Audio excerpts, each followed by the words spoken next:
like to say thank you to the last guy for talking long. I was in this massive debate. Do I pee? Do I not pee? Do I come up here and have to pee? Like, I didn't want to really go there, but yeah, thanks. There was enough time. Anyhow, let me take it back for a year, to the year 2000. I don't remember how many of you guys remember Y2K and how we thought the whole world was going to end. And I had the cruise ship virus that was going around, and I spent my New Year's Eve throwing up, but that's not really a part of this story.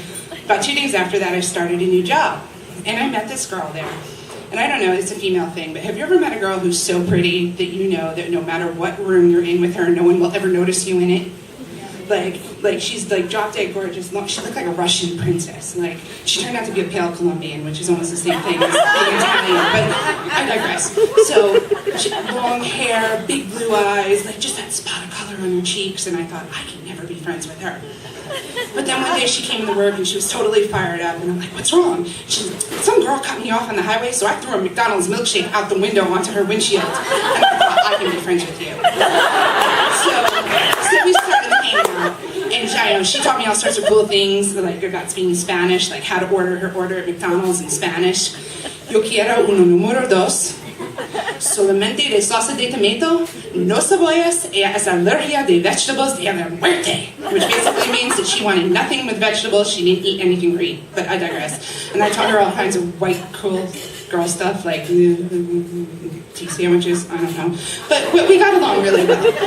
But her sister was married to this guy who was like an internet entrepreneur back before the dot-com fall.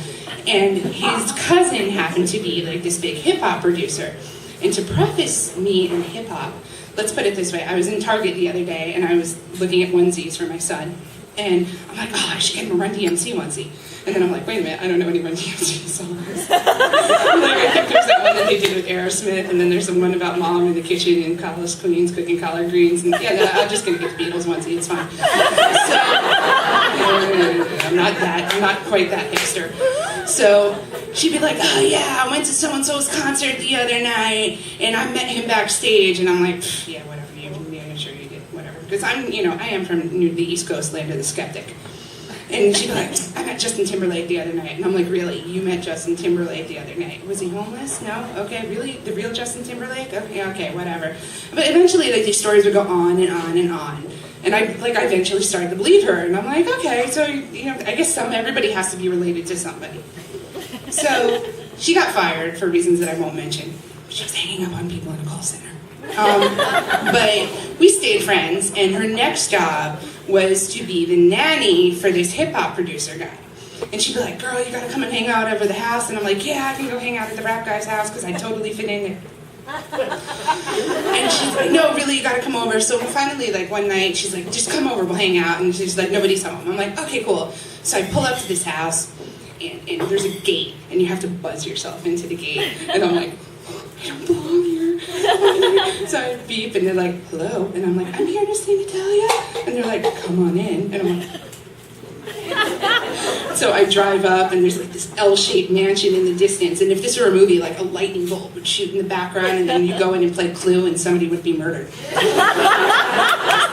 I get out, and there's like this marble staircase, and I walk up, and I'm like, I am so poor. Oh my God. Okay. And like I walk in the house, and she greets me, and she's like, hey, what's up? And I'm like, oh my God, okay. And I take my shoes off because it seemed like the right and possibly Asian thing to do. And as soon as I step onto the floor, I'm like, oh my God, the floor is heated. There's heat in the floor. My parents just put down carpeting, but it's hot up, it's hot. And she's like, do you want a tour? I'm like, uh-huh. And she's like, okay. So she's like, this is the front room. And I'm like, they're so rich, they have a room that they just used to be in the front. That's its whole purpose. It's a room in the front. I don't use it for anything.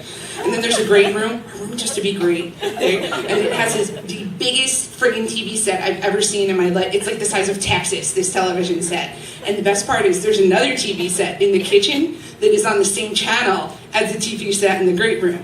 And when you change one, it automatically changes the other. So that was like 15 minutes of my life I'll never get back. And then we went downstairs, and they had like a recording studio and like Grammys up on the wall and a gym and a movie theater. And I have a movie theater in my house, except there's a lot less seats, and we call it a living room, and we also do other stuff in it. But nonetheless.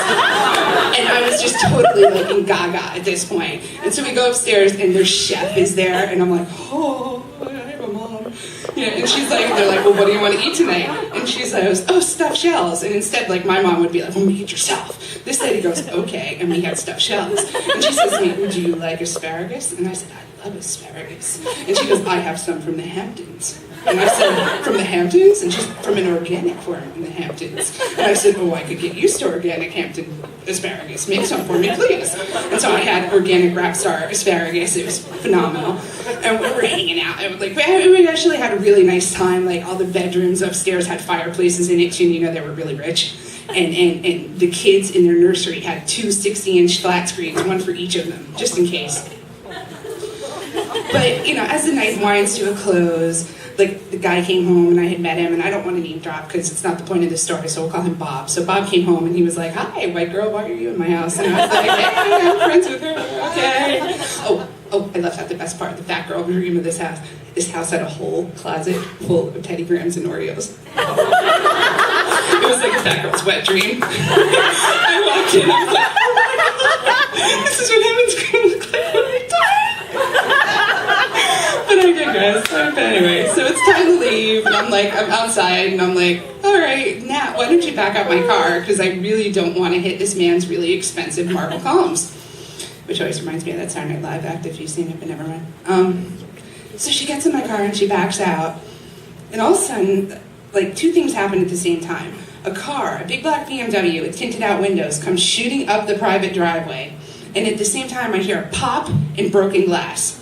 And with a level of athleticism of an NBA player that grew up in the hood, I managed to jump 25 feet into his expensive bushes at the same time that my girlfriend lays across the seat of my car and disappears entirely, because now I am convinced I'm being shot at in a drive-by at a rapper's house. And all that's going through my head is, holy crap, the headline on the paper tomorrow is going to be like, white girl killed at rapper's house, had no business being there.